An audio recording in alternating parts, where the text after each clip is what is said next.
everyone. Hello there, Chris, Boiler Installation Specialists. Right, today, Friday morning, we're going to be swapping out this Potterton Profile heat only boiler. We're just going to put in a regular boiler back in its place. So what's the 24 kilowatt regular boiler. So lovely, easy little job. Absolutely little snip. The only thing is, worst part of the job, cast iron boiler these are, so just taking that out, but relatively straightforward.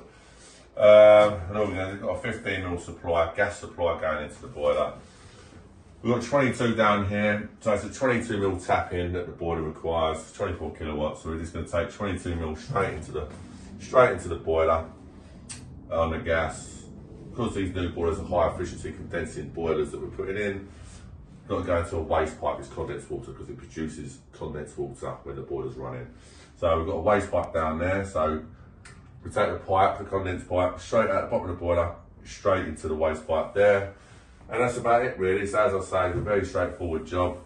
Customer's going to get a 10-year guarantee with a new boiler. And that's about it. Obviously we're going to fit our system filter to protect the heat exchanger of the boiler. And that's it. So we'll get this done and move on to the next boiler. Thank you.